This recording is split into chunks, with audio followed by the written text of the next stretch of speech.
Très chers collègues, c'est un plaisir d'être parmi vous aujourd'hui et de participer à ce nouveau format du séminaire du Crème. Je remercie Elena Djebari, Victor Stokita et Raphaël Blanchier de m'y avoir convié et de me permettre ainsi d'articuler quelques idées concernant les créativités dansées.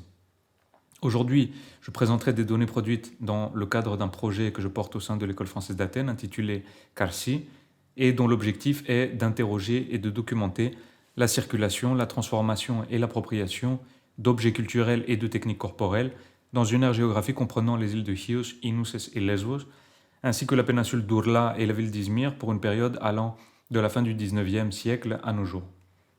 Et plus spécifiquement, les données dont il sera question proviennent de 2 missions ethnographiques réalisées durant les étés 2024 et 2025 à Messotopos, un village d'un peu moins de 800 habitants situé dans le sud-ouest de l'île de Lesbos, dont l'un des moteurs économiques principaux est la coopérative agricole et d'élevage qui emploie de nombreux habitants et qui permet notamment de transformer et de vendre des produits laitiers produits par ces éleveurs. C'est un village assez isolé, il se situe à environ 70 km, soit à un peu plus d'1 heure de route de la ville portuaire de Mytilini, et à plus de 40 minutes du second port de l'île, celui de Syrie. L'isolement relatif est d'ailleurs un argument couramment mobilisé par les musiciens et danseurs pour justifier les spécificités du répertoire musical et dansé du village, car Messotopos se distingue effectivement des autres villages de l'île sous plusieurs rapports, dont la manière dont les habitants pratiquent la danse en 9 temps qu'ils nomment Aptalikos et qui sur le reste de l'île est nommée Karsilamas. À ce stade de l'enquête, je crois pouvoir affirmer que leur manière de danser est directement liée à la manière dont le zebek est dansé dans certains villages de la péninsule d'Urla et dans la ville d'Ayvalık, qui est située dans la province de Balıkesir en Turquie, et avec lesquels les habitants de Lesbos entretenaient des rapports économiques et culturels privilégiés durant le XIXe siècle et jusqu'aux échanges de population entre le Royaume de Grèce et la République de Turquie en 1922. Afin de vous donner un aperçu général concernant cette famille de danse et de vous montrer brièvement quel peut être l'intérêt d'une cartographie de ces variantes, je propose que nous regardions 3 courts extraits. La première partie présente la manière de danser le Karsilamas dans la plupart des villages de Lesbos. L'extrait provient de la fête du taureau qui a lieu chaque année durant le mois d'août et au cours de laquelle un jeune bœuf est d'abord exhibé dans les rues avant son sacrifice, kurban, afin de préparer le keshkek, un plat à base de blé et de viande cuisinée dans de grandes marmites. Vous verrez 2 époux et leur fille réaliser un phrasé chorétique de 6 appuis par mesure, qui commence par une unité de 3 appuis vers l'avant, avec une flexion des genoux caractéristique qui rappelle la notion de danse boiteuse. Le deuxième extrait présente la variante de Messotopos dont il sera question par la suite. Il a été filmé lors de la fête patronale d'Aya Marina en juillet, et vous verrez une parentèle danser la ptalikos caractéristique de Messotopos, ici encore avec un phrasé chorétique des 6 appuis, mais avec un découpage différent et une manière différente, plus fluide, d'occuper l'espace. Enfin, le troisième extrait présente l'une des variantes du zebek dansée dans la péninsule d'Urla lors d'une fête organisée dans le village de Barbaros à l'occasion de la semaine du tourisme en mai. Vous constaterez probablement une ressemblance avec le phrasé chorétique de la variante précédente, mais verrez aussi que les postures et mouvements des danseurs sont assez différents, que la fluidité de la variante de Messotopos laisse place à des appuis plus secs et énergiques, notamment lors du ploiement au premier temps et de la levée du genou caractéristique au 5e temps de la mesure.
projet Karsia a donc pour objectif de documenter et analyser un type spécifique de technique corporelle, autrefois partagée au sein de l'Empire ottoman par les communautés hellénophones et turcophones, gréco-orthodoxes, technique corporelle qui charriait et charrie encore dans son sillage un ensemble d'objets culturels tels que des mélodies et des chants, anonymes ou éponymes, et des configurations musicales ainsi que des modes de sociabilité différenciés.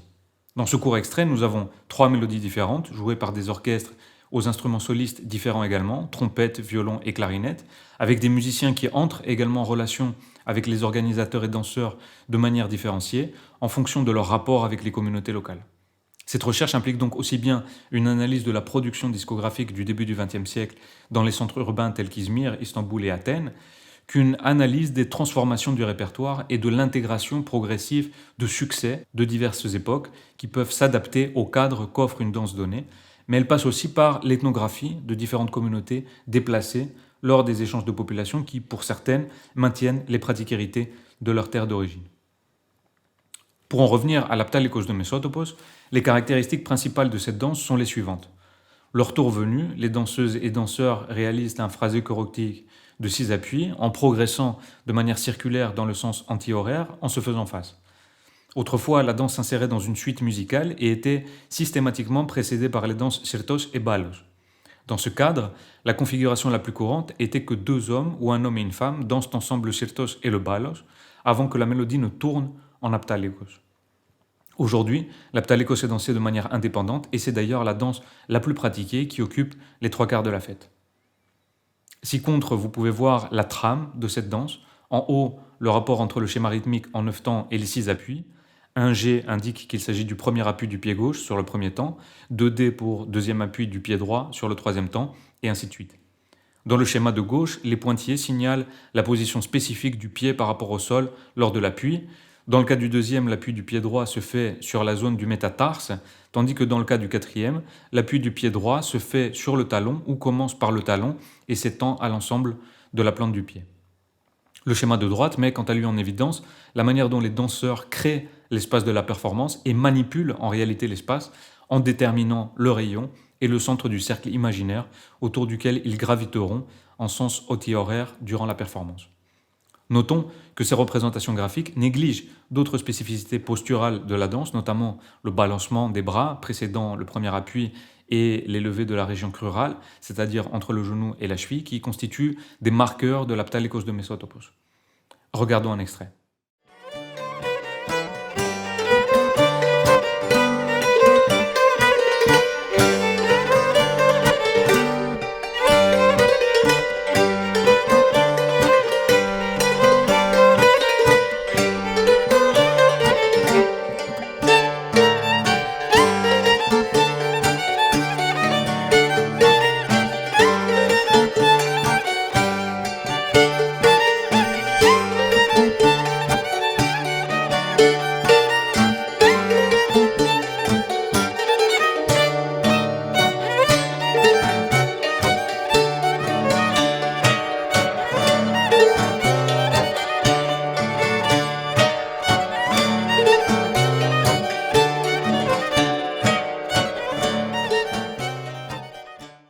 C'est donc là la trame de la danse qui se répète durant l'intégralité de la performance musicale. Durant les fêtes contemporaines, il n'est pas rare que cette dernière dure plusieurs dizaines de minutes, tandis que s'enchaînent les chants et mélodies en 9 temps. Cette trame est en quelque sorte le b.a.-ba de l'aptalikos, la première chose qui fait l'objet d'une appropriation progressive qui est apprise par corps par les enfants et adolescents du village, ce que Bernard Lorta-Jacob nommait élégamment ses versions diachroniques du soi. Or, il est intéressant de voir ce processus d'appropriation à l'œuvre. Dans le prochain extrait, vous verrez les adolescents de Mésotopos danser leur version de l'aptalikos sur un tempo assez enlevé. Et si vous la comparez à la danse des frères Platon et Michalis de l'extrait précédent, elle vous paraîtra probablement brusque et maladroite. Leur inexpérience se manifeste principalement dans leur incapacité à tirer pleinement profit du temps qui s'offre à eux entre 2 appuis pour réaliser des mouvements amples, adopter des postures impressionnantes. Cette inexpérience est encore plus manifeste dans le second extrait qui montre combien il est difficile pour certains d'entre eux d'exécuter la danse à un tempo plus lent, au bon tempo, celui qui convient aux meraklides, c'est-à-dire aux noceurs, aux bons danseurs et fins connaisseurs des règles de la fête et du jeu chorétique.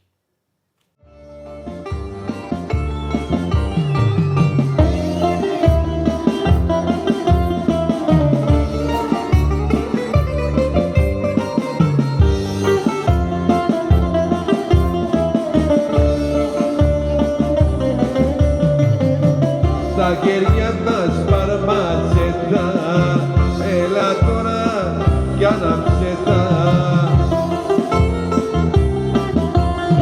Αχ, να σε δω να σ' αγκαλιάσω, στα φιλιά να σε χορτάσω. Να σε δω να σ' αγκαλιάσω, στα φιλιά να σε χορτάσω.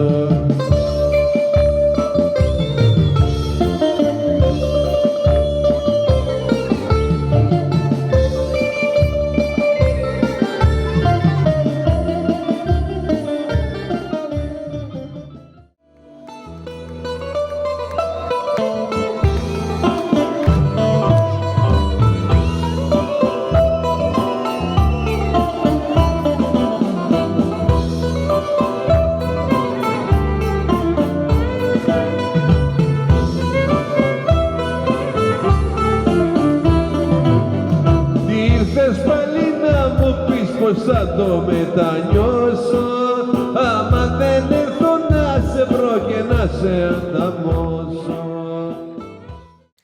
Cette vidéo appelle plusieurs commentaires. Premièrement, concernant le statut de cette performance qui, en fonction du point de vue des acteurs de la fête, peut faire l'objet de lectures différentes. C'est d'une part une danse générationnelle genrée et un jeu de séduction pour les participants de la même catégorie d'âge.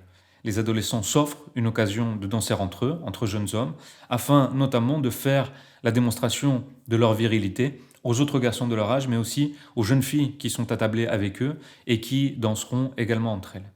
Il y a des gestes qui ne trompent pas, comme la manière dont l'un des danseurs jette sa cigarette à terre de manière ostensible lors du commencement du morceau, pour marquer ainsi son kefi, son heureuse disposition, en reproduisant un comportement typique des merokamatiarides, des salariés journaliers du village, c'est-à-dire des vrais hommes qui constituent un modèle pour lui. Mais cette performance dansée est d'autre part une danse d'initiation, ou pour mieux dire d'individus en cours d'initiation, puisqu'elle est, sinon la première, l'une des premières occasions pour eux de disposer de la piste et de danser sans leurs aînés. C'est à vrai dire une autorisation provisoire qui leur est donnée de danser en public, c'est-à-dire sous le regard des autres compagnies et parentèles attablées, et qui fait suite à nombre d'autres autorisations qui leur confèrent progressivement leur autonomie. Il y a la liberté de traîner tard dans les ruelles du village à partir de 10 ans environ, la liberté d'aller se baigner entre amis à la plage sans surveillance à partir de 14 ans, ainsi que l'autorisation de se déplacer en mobilette ou même à cheval jusqu'au village avoisinant à partir de 16 ans. Et l'étape ultime, le Graal des jeunes hommes en chemise noire, est le droit de fréquenter les bals des autres villages et de drailler ailleurs qu'à domicile. Pour ces jeunes hommes qui débutent leur vie professionnelle, danser sans leurs parents proches signifie également faire montre de leur autonomie financière en payant eux-mêmes les musiciens, et c'est aussi l'une des premières occasions pour eux d'exprimer publiquement leur goût musical en choisissant les mélodies qu'ils danseront. Enfin, comme vous l'aurez vu dans la vidéo, la performance dansée est également une initiation aux pratiques de commensalité, dont la consommation d'alcool. Au début de l'extrait, Zimos, le père de l'un des jeunes danseurs, vient leur servir un kerasma, une tournée de whisky, cette pratique étant une manière courante pour le public de témoigner leur lien avec les danseurs, de les honorer et de leur indiquer que leur performance est observée, ou autrement dit signifiante, pour des parents qui la prennent pour ce qu'elle est, à savoir une matérialisation de l'autonomisation de versions diachroniques du soi. Pour paraphraser l'expression ethnomusicologique consacrée, la danse est ainsi plus que de la danse. C'est une technique du corps que les Mesotopites s'approprient progressivement et qui charrie avec elle d'autres dispositions. Les manières habituelles de se comporter dans la fête, de commander à boire et à manger, de commander des mélodies aux musiciens, de se vêtir, les façons appropriées d'inviter à la danse, de commenter la danse, bref, l'ensemble des usages propres à la fête, ainsi que les catégories de pensée, les goûts et dégoûts afférents qui constituent pris ensemble une identité musico-chorétique locale. Faite de plus que de simples appuis et postures, la ptalikos est le lieu d'une poétique de l'interaction sociale et du soi. À ce stade, il peut être intéressant de nous arrêter un instant sur la description que Michael Herzfeld offre d'une performance de soi efficace dans sa monographie « La poétique de la masculinité », consacrée justement à cette poétique de l'interaction sociale qui, dans le village crétois de Gledi, se matérialise par des raids de vol de bétail et par la constitution et consolidation d'alliances entre patrilignages grâce à ces raids. Il écrit « Une performance efficace utilise la forme pour attirer l'attention sur un ensemble de messages. Lorsque les glendiotes rejettent une action particulière comme dénuée de sens, d'importance, insignifiante, asimandi, ils sous-entendent généralement qu'elle manque de panache ou de distinction. Il ne suffit pas d'être un homme, même les plus humbles sont nés de sexe masculin. Il faut être doué pour être un homme. Le calandras ne se repose pas sur ses lauriers, mais s'active à les mériter. Ainsi, la performance est essentielle au maintien d'une réputation valable parmi les hommes de Reledi. L'improvisation est très prisée et un bon performeur veillera à ce que son public comprenne qu'il improvise réellement ou qu'il a improvisé dans les actions dont il se vante maintenant. La capacité à jouer avec les conventions de manière esthétiquement intrigante et surtout à saisir les opportunités offertes par des matériaux peu prometteurs est ce qui génère la simasia, signifiance, dans des contextes particuliers. Cette description des performances masculines d'éleveurs crétois nous intéresse dans la mesure où elle est aisément extensible aux performances dansées, à condition d'envisager ces dernières dans un sens large, comprenant l'ensemble des interactions qui rendent possible la performance, qui la situent dans la dynamique de la fête, qui réorientent cette dynamique et qui donc changent son cours. En plus de souligner la nécessité pour les hommes de maintenir leur réputation dans divers domaines d'action, la description d'Hersfeld lie directement la qualité d'une performance à son degré d'improvisation et à la manière dont elle produit de la simasia, un concept qui désigne à la fois le sens, la signification et l'importance d'un événement, d'une action ou d'une parole, et que je traduis par signifiance, ce qui rend à la fois l'idée de signification et d'importance. Or, l'improvisation occupe une place centrale dans l'aptalékos et est le signe d'une maturité chorétique encore absente chez les adolescents qui font leurs premiers pas et que nous observions dans le dernier extrait. Ils sont plus ou moins capables de reproduire la trame de l'aptalékos, ce qu'Hersfeld nomme le matériau peu prometteur, mais n'ont pas encore la maturité chorétique nécessaire pour improviser et d'exploiter ainsi pleinement le potentiel expressif de la danse dans leur performance du soi.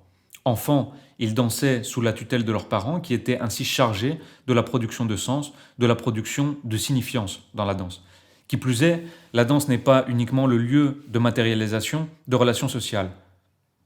L'une des motivations premières des danseurs est le plaisir ludique que la performance procure en tant que jeu de coopération et de coordination, de mise en miroir inversé des corps, en tant que jeu où les danseurs sont appelés à improviser et à reconfigurer, à manipuler l'espace et le temps en les occupant, en les transformant, en les sculptant par leurs gestes.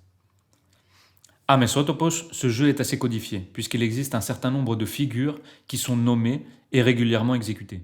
Vous avez déjà vu l'une d'entre elles, celle que les Mesotopites nomment la proti, et qui est la plus répandue. Le prochain extrait en présente 3 au total. La première, la prise entre danseurs et la figure associée à Vayel Joyis et son frère. Ici, on voit à quel point l'improvisation contribue à la réputation du danseur dont les gestes les plus caractéristiques, les signatures chorétiques, finissent par porter son nom et par être reproduites par d'autres. D'autre part, l'extrait met en évidence le fait qu'une même figure peut être performée de manière très différente en fonction des contextes. La première figure est, tour à tour, exécutée par Andreas, à la manière élégante d'un gentilhomme qui refait la cour à son épouse Aphrodite, qui lui répond par un tour aérien sur elle-même. Elle est ensuite exécutée par des femmes parentes et amies qui en notent les caractéristiques considérées comme les plus masculines, comme le frappement du pied avec la main ou le ploiement trop prononcé. Et enfin, elle est exécutée par l'un des frères Royis au pic de la fête, de manière énergique et presque incontrôlée, guidée par l'ivresse et agrémentée d'un ploiement qui apparaît comme un retour à soi théâtral, comme une contemplation interne qui appelle, qui exige même l'attention des compagnies alentours. Regardons l'extrait. Για να μπορώ να ζήσω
L'aptalikos est donc à minima une technique corporelle de poétique du soi social et un jeu à tour où les participants se plaisent à manipuler le temps et l'espace, l'un des seuls, voire le seul jeu que les habitants de la région pratiquent de l'enfance à la vieillesse, entre parents et entre amis, et qu'ils ne cessent de parfaire au cours de leur existence.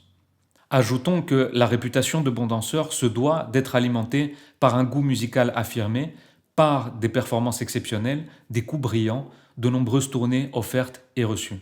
Et en même temps, c'est cette réputation reconnue qui offre le privilège aux bons danseurs de ne pas uniquement participer à la fête, mais d'en disposer pleinement par la parole et par le geste à partir d'une certaine heure.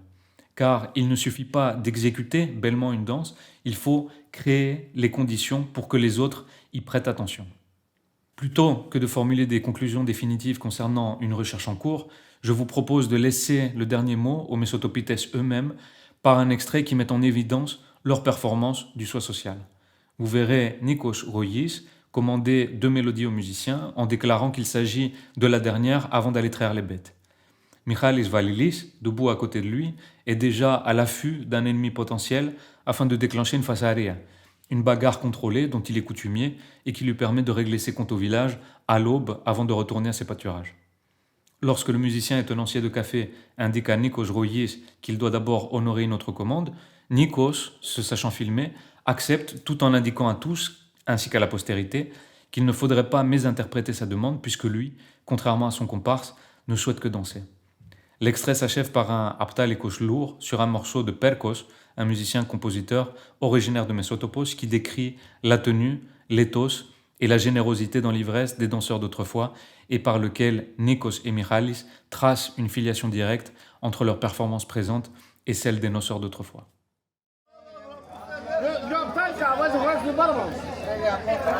Βάλε καθημερινός για σένα, ναι, και μετά βάλε ξημέρος και κοινός απαγένω.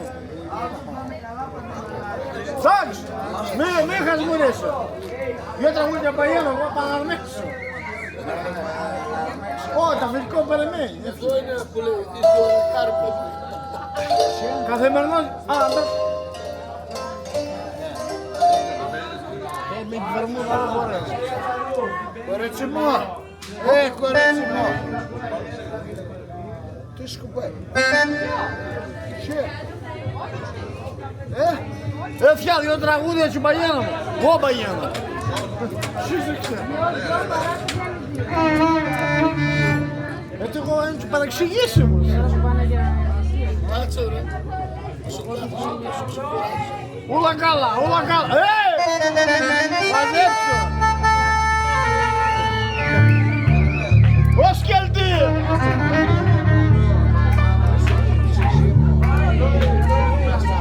Βάλε άλλη πένα.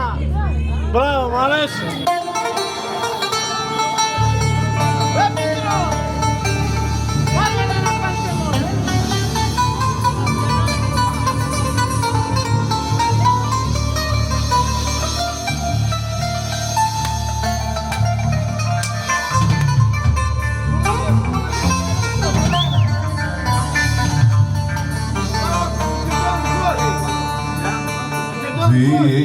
Βήθησε μου το μαχαίρι και το βόλτα στην καρδιά.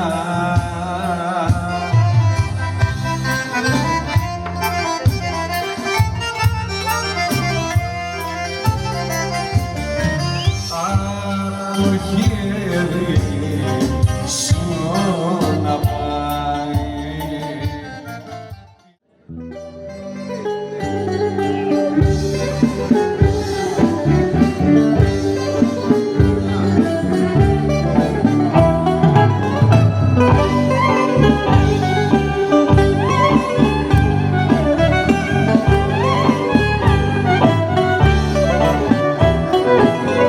Παπούτσια η βαλιώτικο ζωνάρι πλουμιστό. Παπούτσια η βαλιώτικο ζωνάρι πλουμιστό. Σοχά καλή βράκα του ζηλέγει και τίτο. Σοχά καλή βράκα του ζηλέγει και τίτο.